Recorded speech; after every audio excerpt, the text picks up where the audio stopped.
Hey, Wade. Morning, Rob. How's Good life evening, treating you Wade. today?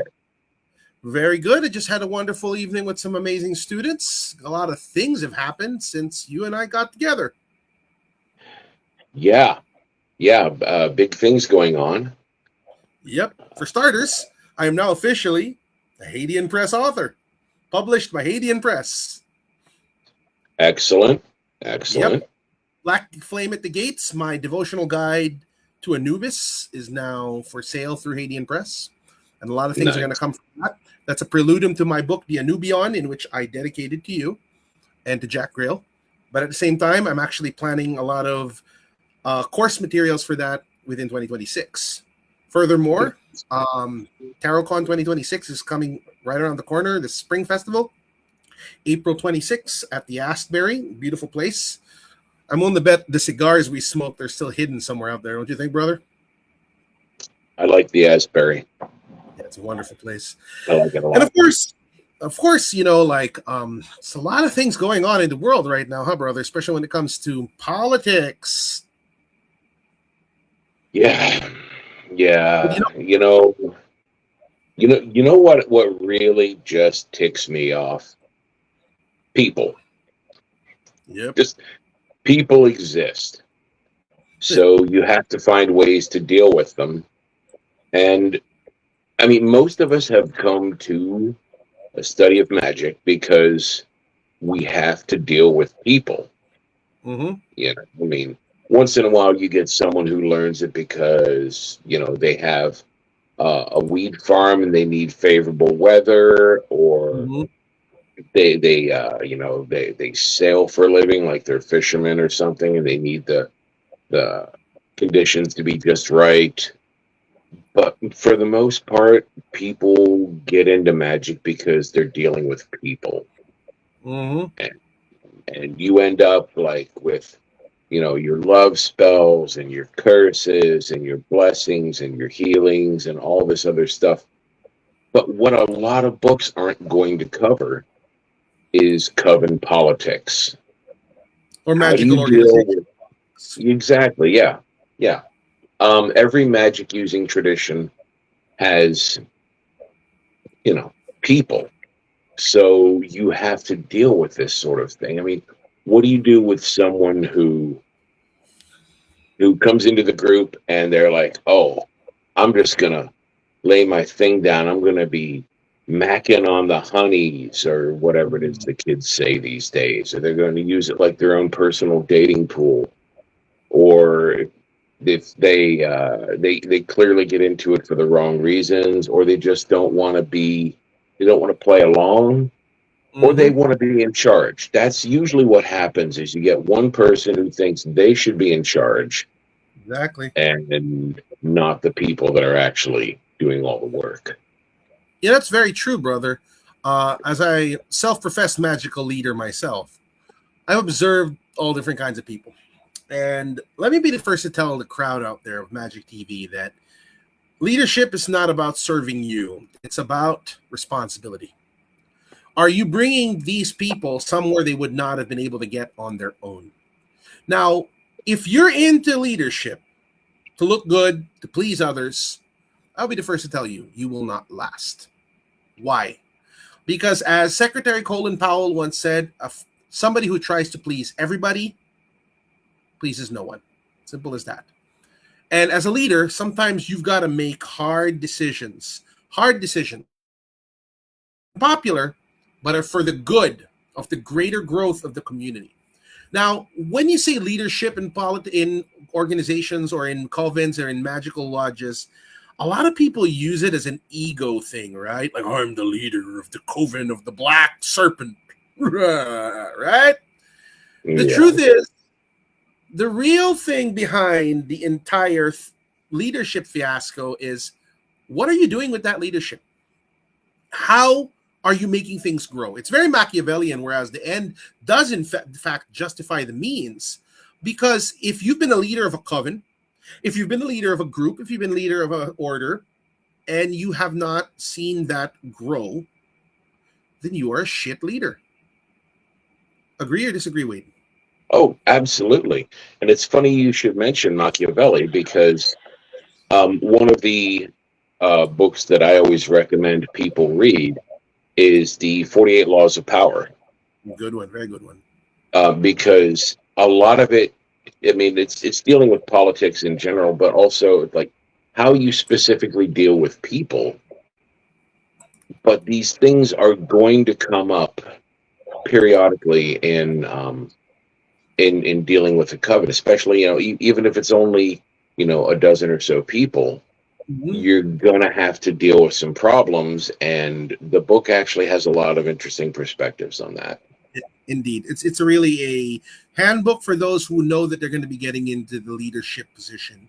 That it's not something you should follow to the word because there's some messed up things in that book, but Well, it will it help was you based in on the the Prince. huh? It was based on Machiavelli's Prince. Not just the Prince. It was based on many things. The Prince is Other just one of things, them. but Yeah. yeah, but you don't want, like you're saying, you don't want to. You're not trying to build a cult. You're Hmm. not trying to, wage war on the other groups, because that becomes a whole different thing. Even sometimes being a podcast host or even a host of a show or of a forum, it's leadership. It's political. Like one thing I'll share with you. Shout out to Shea Belay. We love you. We hope you're getting well soon. He had his appendix removed. I really hope he's healing. When we first platformed Shea, people messaged me. What were you thinking? How dare you platform such a man? What were you thinking? This is bad for your brand. Blah blah blah. He's a Satanist. He worships the devil. And I was like, yeah, I knew that. I knew that about him. That's why we Not had him giving on me the show. Yeah, you're not giving me a valid reason not to platform him. He's a good man. He's an author. He's educated. All right. So why shouldn't we platform him? And in the end, and I know I pissed off some people by doing that, but in the end, I made a stand and I said, no, he has a valuable message and we need to stand by him. And in the end, I got a good friend out of it, right? We made a good friend out of Shea. Well, it also, if you only want to hear about things are that you think are pleasant, Mm-hmm. you're never going to learn anything. True. I mean, you're never going to grow as a person. You never. Now, you don't have to. You don't have to. Worship the devil yourself. But as long as you're still afraid of even talking to someone who does, you're not growing as Mm-hmm. a magician. If you can't even talk to someone who does something different from the way you do it, then I mean, what exactly are you learning? Exactly. You're not Exactly. learning anything. You're living in an echo chamber of your own design. Mm-hmm. I totally agree with you on that. And it brings us to the next word that pops up when it comes to magical coven politics, which is witch wars. Right? That term got coined in the 80s, the 90s. Let's educate our viewers. Wade, what are the witch wars? Oh my God! You know, we used to have back in the '90s. We had lodge wars, Mm-hmm. and different houses would be, and it's just like it's like two gangs that have beef. Yep. There's not.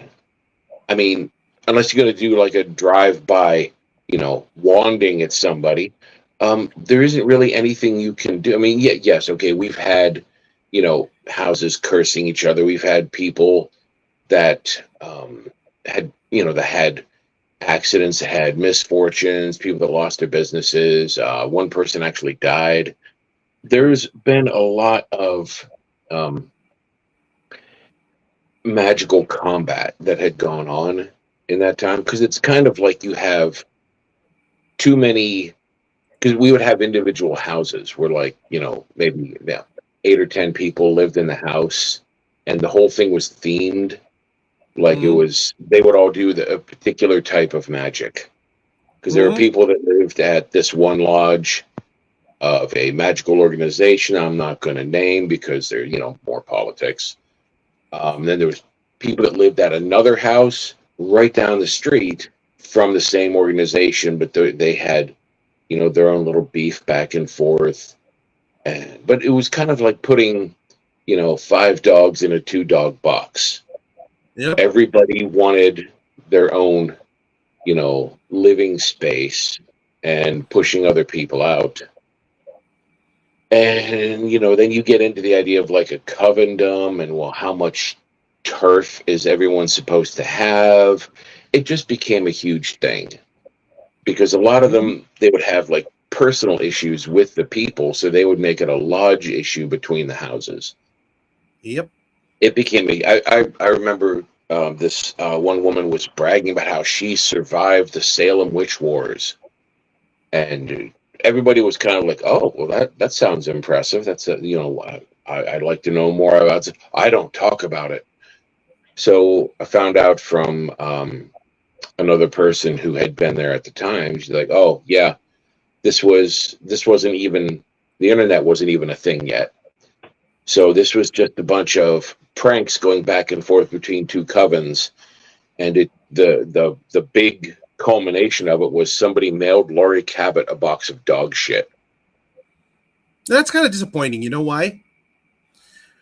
Because I understand there will be magical wars. One coven, one group sends magic against another. It is a avenue of the war, but that's like saying that only airstrikes represent the war. No, the war is land, sea, and air. Now, one way, okay, because I have been in witch wars too, to survive is to not just make it magical.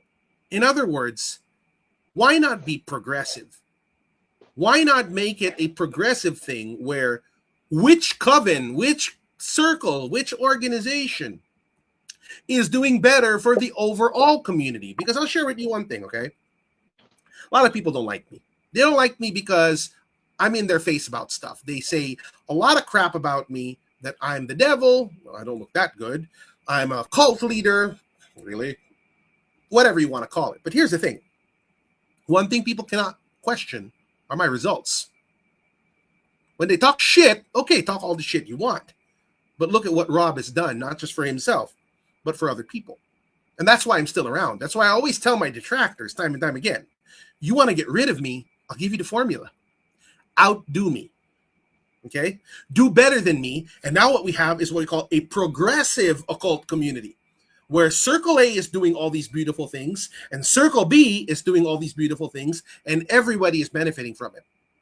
The problem is a lot of people, you got these douche canoes who will just, light candles and mutter phrases and just sit in their mama's garage throwing hate at the people who are actually doing something. So the modern and the progressive witch war is no longer about slinging spells at one another. It's about, hey, you know what? I don't agree with Wade's way of doing things. I want to do something better. I want to offer the community something better. I want to offer these people something better because they deserve something better. I'm not going to attack Wade. I'm just going to try to do better than him. How does that sound to you, Wade? Well, it's not. I mean, yes, that'd be great if we all handled our disputes that way. That's not specifically a war. That's just, hey, Japan makes better cars than we do, and they're a massive economic power. That's not the same as the incident over, Hiroshima and Nagasaki. War doesn't ever build anybody up. True. I don't care what anybody says. War does not build people up. And that's the big problem when you have witch wars. I'd see it at even at PantheaCon. Some of the greatest events I've ever been to in my life were at PantheaCon, and you'd still get people that they would be in. It's like getting into Willy Wonka's chocolate factory, and they're like, "What are you having?" I'm eating my Lanta. Why? You have all of this amazing, these delicacies, these confections around you, and you're going to sit there and chew on this, bitter pill. Well, okay, have it your way. But if you have the opportunity to build yourself up or tear someone else down, a lot of people will choose tearing someone else down because it's easier. That's something that already exists. They're like, well, okay, I could bake my own cake, or I could just go step on theirs. True. So Even much easier if, to. oh Go ahead. yeah, it's always easier to, and especially if you're trying to like poach their members, if you're trying to poach their followers, um, and they say, oh well, these people are, they're doing the bad things, they're doing the all the horrible stuff that you shouldn't like, but then you end up with, um, even if you're 100% successful, you take all their followers and then do what? Because Yeah, now they've come to you, and what happened? exactly. Perfect example. The temple, or the Church of Satan. Hmm. There was a group of them that split off with Michael Aquino, and they became the Temple of Set. He took part of the priesthood and some of the members, and he had something to offer. He had a whole organization already built, ready to go. And it was going beyond what the original church had done. So Hmm. he had something to offer. Now, fast forward a few decades, Zena LeVay got revenge on them or whatever, but they split off from the Temple of Set, and they took some of the priesthood and some of the members. They split off into another group and became nothing because they had nothing to offer. So it was the exact same incident, but the formula was different, because if you're going to try and tear someone else down, like you're saying, if you've built yourself up, if you've built a community, if you have a blueprint, if you have a floor plan, something for after the war, it doesn't. It's the difference between fighting against something and fighting for something.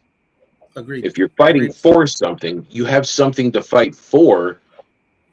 You're going to do a lot better in terms of motivation and getting people to participate. Hmm. And one thing I want to share too is also a magical leader myself. You have to be able to, like I said, make the unpopular decisions, but you also have to realize that basically being a leader is a de facto a daycare leader, or like you're a daycare teacher. You're handling people's personalities, insecurities, worries, desires, wants. There's always going to be somebody complaining. There's always going to be somebody bitching about stuff, but they can't do what you're doing. They're complaining they're not getting fed properly when you're trying to feed everyone. They're complaining about the color of the wallpaper when they don't want to contribute to wallpaper. And when you're in a leadership position, you got to be able to put up with that, because that's why you chose to lead. But one thing I want to share, especially in coven politics and magical politics, is this. One of the greatest tests to see who is really in alignment with your goals are who survives crisis, right?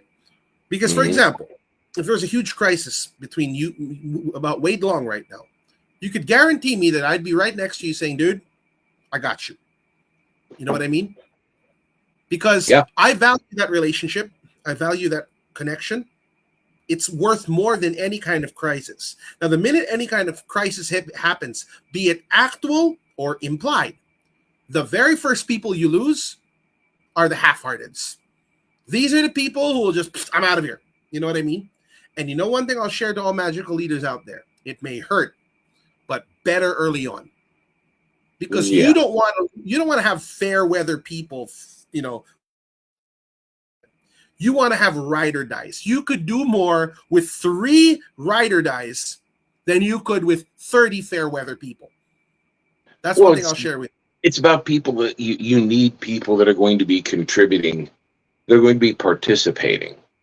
That they're not just there, that they show up at harvest time, but they weren't there for the planting and the weeding. You need people who really participate, because it becomes like a micro society. Mm-hmm. People have to participate. It's also the responsibility of leadership to make sure that as many people as possible are getting their needs met from this, because Mm-hmm.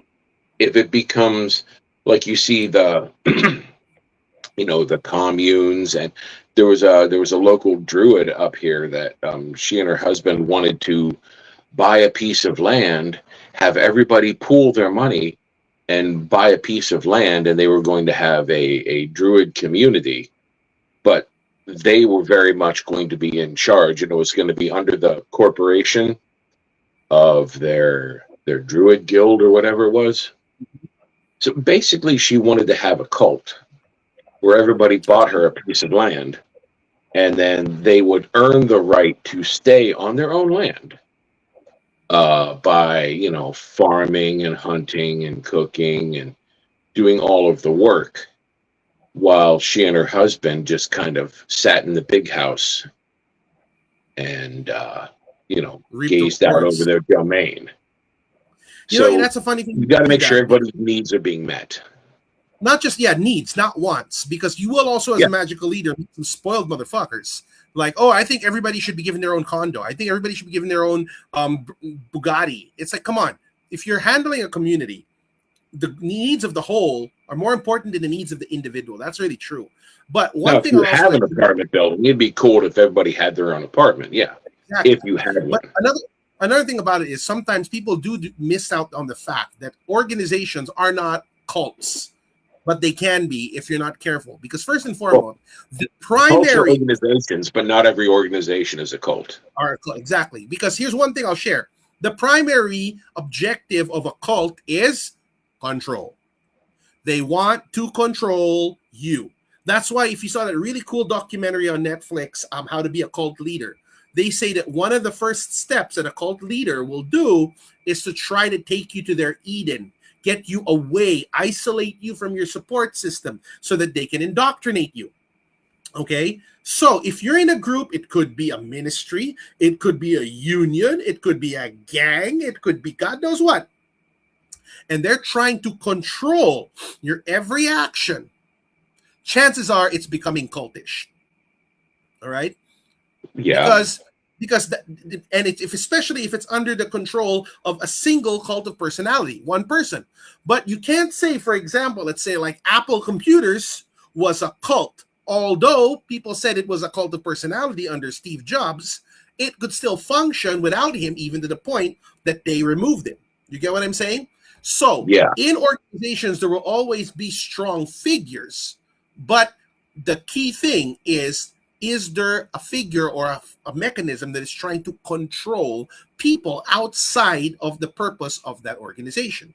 Another thing is this. You should mention Apple, because everything they make is proprietary, so that you can't actually use any other supports, like the lightning chargers that you need for your iPhone, that you have to have the specific things, and the off-brand ones don't work because only the ones that are licensed with the chip. So I could see that being considered a cult, especially given the way people, Apple users talk about, oh, these are the greatest.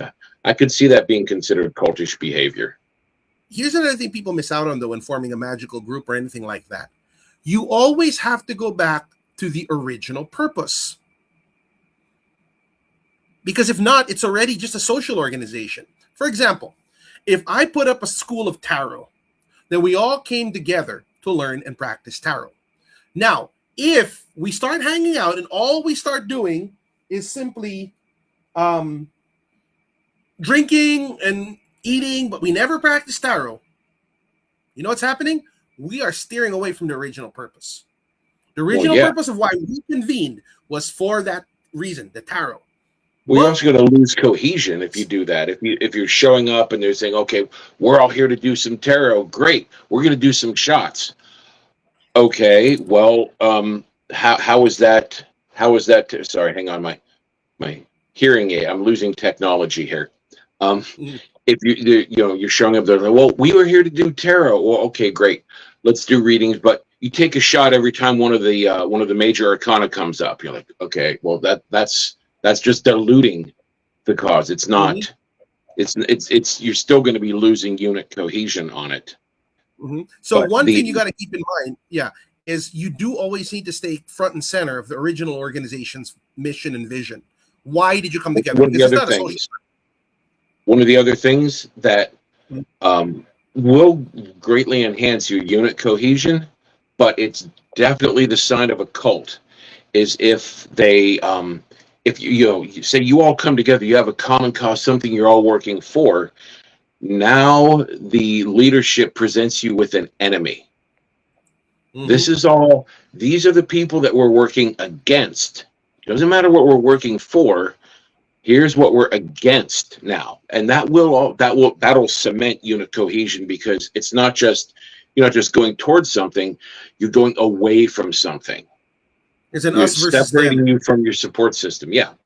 So if you're in some group and they say, okay, well, you know what, we have an enemy.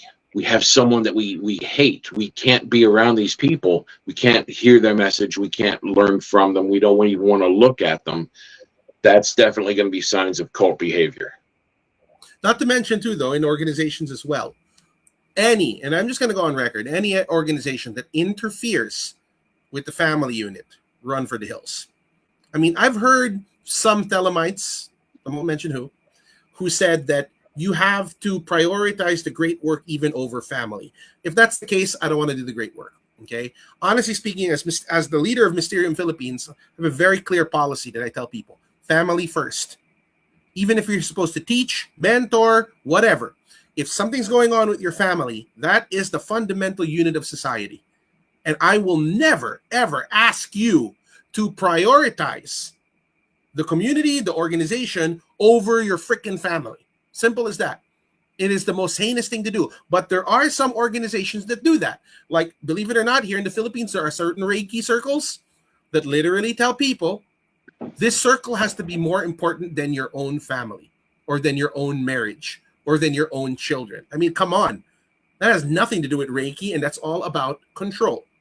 Right? Well, So if you, a Reiki group wants you to, okay, that I don't know, that's weird. That's like saying, oh yeah, well, if you want to join this book club, you have to move to our offshore oil platform. Why? What is the control. possible benefit? It's because it's a control tactic. You like, No, I remember there was understand the benefit to the leadership. I don't understand why the members would consider this a benefit. Well, some people have, that's funny that you mentioned that, because from what I've understood, some people lack that level of support system in their own family units.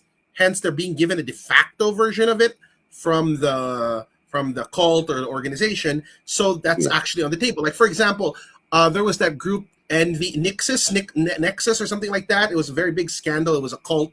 And one thing that they would do before you get to the higher levels is they would ask you to write a confession letter. And in that confession letter, you confess all your dirty, dirty, dark deeds. Now, here's the thing. Do you really think that they use that for scrupulous purposes? They would use that as a mechanism of control. Now, one thing I'm going to get, that's sketch as hell. That's sketch as hell. Okay. Yeah, that's gross. We're now in the age. Do not put your gurus on the pedestal. Okay.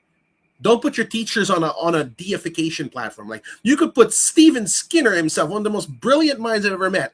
I'm still going to hug him and treat him like a bro because I respect him, but I'm not going to worship the guy. Simple as that. You know what I mean? You know, I had a friend who not to mention names, but as a author, he was offering me some advice. He was saying, you know, you can't. He's like, if you're going to be like an author, if you're going to be a public figure, you can't mingle so much. You have to remain aloof. You have to remain, you know, separate. People have to understand that you're the celebrity, and that they're there for you. And I'm sitting there like, you know what? If this is what holds the crown up, I don't want it. I want to mingle. I want to be friends with people. And I don't like people. But if I'm going to be working with, like, I've had students that, you know, that were apprenticing directly under me. I've had them live with me. We were friends. I don't understand the whole idea of having to remain aloof from people, having to be above other people. I don't understand that. I And I understand don't why they like do. it. I don't like understand the why they do. idea. I've seen this in leadership in many organizations or in some teachers, because the persona that they put up in play when they're teaching, when they're talking, it's all a front. You see what I mean? It's an act. Yeah. So, like, for example, if you took Sacha Conan Baron, right? He shows to the world Borat. So everybody loves Borat. Funny, hilarious guy. But we all know Sacha Conan Baron is not Borat. You see what I mean? So imagine how exhausting it must be for Sacha Conan Baron to be Borat all the time. It's still an act. You know what I mean? Yeah. So a lot of Well, teachers out there. the more they get to know you, the more they're going to realize what a fraud you are. Because the more when people actually know you, when you sit down and eat with people, and you're hanging out with them, and you're smoking on a balcony with them, or you're walking around the beach with them, they're getting to know you as a person instead of as the celebrity. And because that's I why never wanted to be a celebrity. I never wanted to be, Frater Ovi or Master Ovi all the time. Fuck that noise. That would be exhausting. And that's why authenticity is so important, because it's almost it's effortless to sustain. That's why, like, when you're running an organization, any kind of politics, I gotta be honest with you about it. Sheena was there. Hello. So, first things first, don't get overtly attached to keeping people together in a group. Okay. Enjoy the moment it's there, but no organization keeps the same members forever. Period. Nothing. From Congress to the Ninja Turtles to the X-Men to the Avengers, there were always people who came and there were always people who left. Simple as that. Right? What you want in an organization is you want people who come there, get what they need, and then when it's their time to go, they can pick up and go. True. And they don't have to become enemies. They don't have to be, these are the apostates. We don't talk to them. And if someone comes to you for teaching and they learn some and they leave, maybe they come back later. Maybe they go somewhere and they're just like, I fucked it all up. I need help. I need further instruction. I thought I knew what was going on and I don't. And then they come back. Unless they left and took a giant shit on your doorstep or something. But when people need to be able to get what they need and then go away. So you're going to have a constant rotation. Even if someone is learning, if I have someone who's an apprentice, that they're like, okay, go through Acolyte, go through Sorcerer, go through Warlock. Maybe that's all I need. Exactly. And because they're off to do their own thing. Not only that, too, if somebody's been with you for 5 years and hasn't grown into their own person, hasn't developed their own brand, you know what they are? They're a moocher. Imagine, I took Acolyte, I took Sorcerer, I took Warlock, I took Magus, but I'm still hanging around. I'm not doing my own thing. Even in apprenticeships, the guild master would say, hey, go be a journeyman, build your own brand, do your own thing. But a lot of people get what we call ivory tower syndrome. They just stick in the comforts of the ivory tower and they don't do their own thing. And it's pathetic, because people who do that, then they end up eventually resenting you because they're thinking that you are going to bequeath them with the ivory tower. That's not how it works. People what's funny? Build their own names. Speaking of, without doing this, when I see this all the time in Thelema, I see people that they're writing books about the true will. Oh, here's the true will. You're like, oh, cool. And you flip through and it's like, this is everything Crowley already wrote. Okay, this is garbage. Or there's a book like, oh, this is a book about the abyss. And I'm like, now that's an interesting subject. Let's see what they have to say. And it's all the prep work that Crowley already wrote. Because Crowley didn't write anything really to prepare you for what happens in the abyss. He talks about, how to prepare yourself to begin, but he doesn't actually talk about what happens to you, what you do to yourself, and more importantly, what happens on the other side. And I can understand, so that way people won't just copy it. Hmm. But That's actually true. it's there's a vacuum of knowledge on this that makes me wonder if he actually did the work himself. Not just Which, that. if that Nowadays, was the purpose, then that was well done. But you get a lot of people writing books about stuff that they haven't themselves done. We've had that conversation before about people just parroting what was read instead Mhm. of doing the experiences themselves. Like for example, bro, here's one thing I'll tell you. How many magical books nowadays? I'm not shitting on anybody who does this, but how many magical books on these days talk about the LBRP? Lots of them. Almost every single fucking magic book you pick up will always mention the LBRP. You know what I mean? I'm not shitting on that ritual. It's a very powerful ritual, but it's almost as if we are in an echo chamber. You know what I mean? When we should be trying to find novel, new ways of doing these old practices instead of just going back to the same old things over and over and over again. So, in magical groups, one thing you should be working for is to see your people grow. Okay? See your students grow. See them turn into teachers, into advocates. Let them have your own message. They can no longer be the plus ones of Wade.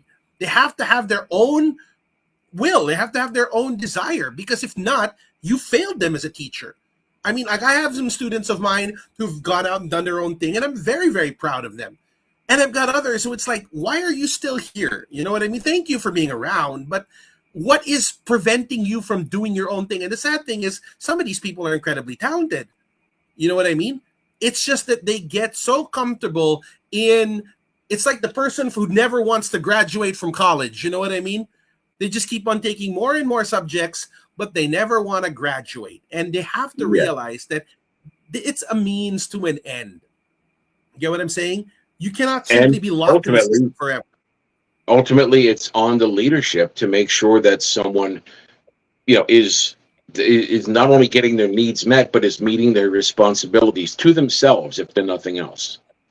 Very Because true. And when like, it comes to the point of, if you're running a coven, if you say, I've been in, multiple covens, I've been in different, various magic using traditions, and ultimately what it always happens is eventually there's a schism. One person will be like, okay, I've grown beyond the role of priestess, I want to be a high priestess and run my own coven. And they take a few people that they work with well, and if they do it right, it's not done with animosity. They usually discuss it with the high priestess, the current high priestess, mhm. ahead of time, and they hive off like bees. And they will, they'll have a new queen, and they'll go form another hive, and it spreads. And if it's done right, there's no animosity, there's no conflict. Mhm. But all too often, there's a lot of other groups that they're like, well, like chaos magic groups do this constantly. They'll have a bunch of people working together, and then they just fragment the Yep. personality conflicts, and you'll get shards of this group, 2 or 3 people at a time, forming new groups and building more. It's much more explosive, and you lose people doing that. But Now, it is a natural progression for people to do this, to break off from one thing and form their own, form another group. But you have to have something to offer. Exactly. If the beehive splits, and the queen isn't just going to go, okay, somebody build me a house. No, you have to have a place already picked out. You have to have a place and room to grow somewhere else. Mhm. That kind of reminds me of the chef culture. Everybody who knows Marco Pierre White was the mentor of Gordon Ramsay. Everybody knows Gordon learned under Marco. Okay, it's debatable of the two, because I think Gordon has more Michelin stars than Marco does. But the funny thing about it is this: I never remember hearing Gordon saying he is better than Marco. He just Yeah. needed to be Gordon. You get what I'm saying? In other words, he did his own thing and he made his own brand. He got out of Marco's shadow. And if people can actually start doing this, that's where you see progressive occultism. But what ends up happening is students just end up, hating on their teacher. They try first thing first, they'll try to what's the word I'm looking for? Question the wisdom of the teacher. Like, does he really know what he's talking about? And the thing is this, come on. If he was the leader, he was there for a reason. Okay. And show the man respect where respect is due. But if you can't contribute in the way that they can, like example, if the reason that Gordon was able to leave Marco was because Marco taught him how to cook the way he did. You see what I mean? So in one way or the other, they had a certain common ground. But if you can't even do on a leadership level what your previous leader should do, maybe you should just, eat some humble pie and realize that maybe you should just fall in line for the meantime. Because I've seen people put up covens, right, here in the Philippines. We're going to put up the coven of the Grand Pumba. Great. I'm the high priestess of Metro Manila. Great. Nothing is done. They just want the title. I am the Grand Master of this. Nothing is done. Now, if I see that there's a teacher and he's getting shit done, you know what I'm going to tell him? Hey, hats off to you. Like example, there's another event. Let me finish. There's another event that just happened today. Mistival. It is a wonderful, wonderful event. I have nothing negative to say about them because they make our kind of topics and our brands accessible. That's why I've never shat on it as an event, because I like what it's contributing to the overall community. People can say, oh, it's a competitor to TarotCon. I don't think so. I think we're offering two completely different things. And I am thankful that such a brand actually exists. So more power to them. Well, it should be an expansion, is the thing. Exactly. The one of the things that Crowley had mentioned in the progression, speaking of Beyond the Abyss, is that when you become a magus, you either re-speak the word of the Aeon, or you can speak a word that modifies it, that enhances it. It's a sort of the way that Aquino spoke the word Hefer when he became a magus, because to become is an extension of the law of Thelema. It's not enough to do your will, you become your will. You become a pure vessel of that will. And as you, everyone who progresses, it's only going to be once every few thousand years that someone speaks a whole new word. So if you look at that in the sense of the internal process of hiving off from leadership, even as a responsibility to yourself, you have to be doing it in such a way that it modifies your own growth, if that makes sense. You have to be ready to be able to take this step, because even if you have something to offer, even if it's just like, TarotCon is great, but what if, and hear me out, we also incorporated cupcakes. So if you have awesome tarot-themed cupcakes, or for whatever reason, just a random, widget, tarot with widgets, if it's something that grows the community, that would be great. But unless you're ready to take that step and to assume the responsibility of it, it's not going to work, because you're not leadership material yet. Exactly. Does that make sense? I mean, like, one of the things that you need to do as a leader is see that the people that you are put in responsibility for are being taken care of, not the other way around. They don't exist to serve you. You exist to serve them. Okay? And at the end of the day, if you've done that, it's like this. If you have people, they need to be fed. They may not really like what you feed them, but if they're fed, you've already done half the job of leadership. You see what I mean? The problem is a lot of so-called leaders say, we don't like the food Rob is serving us. Let's break off and do our own thing. Then they've got a problem. They don't even know how to cook. And then their people starve. You see what I mean? That's a paradox. And then they're taught to blame you.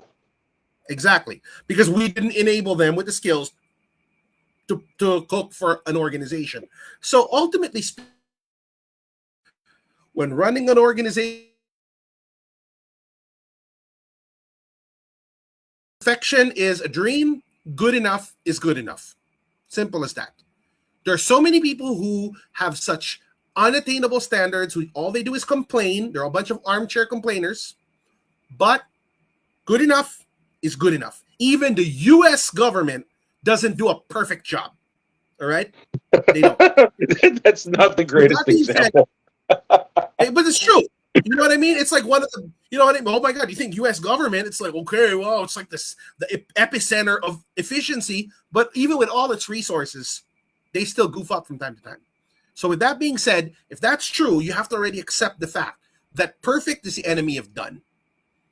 Well, Simple as if that. you to go back to what you were saying a few minutes ago, leadership, being in a position of leadership, means that almost from the beginning, you should be scouting for a scion. You should be looking to train someone to take over after you're gone, so that you have, or if you just choose to retire, you should have someone that you trust, that you believe in, someone that you think is going to be able to take the reins whenever you decide to eat, even if you're just sick.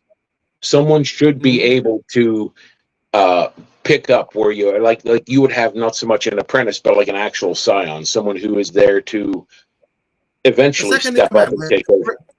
For example, with me in Mysterium, I'm proud to say it's Jen. Okay, like I always tell it openly in all the classes that if I'm not around, Jen's word is my word. Simple as that. And she wasn't my first pick, I'll be honest, but she's earned that respect throughout the years. And she's like, honestly speaking, she's already family to me. So with that being said, I'd just like to tell everybody, guys, magical leadership organization, it's a lot of headache, it's a lot of work. This is one thing I shared with Marcus Katz. Sometimes doing things the Avengers approach doesn't get in the way. It gets in the way, and sometimes it doesn't. Other times, sometimes you need to step up and be Victor Von Doom if it means that you get the job done. It's a case-to-case basis, but you need to remember at the end of the day, it's the people put under your responsibility that matter most.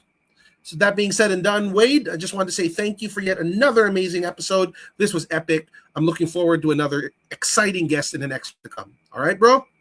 We're the best. We're the best.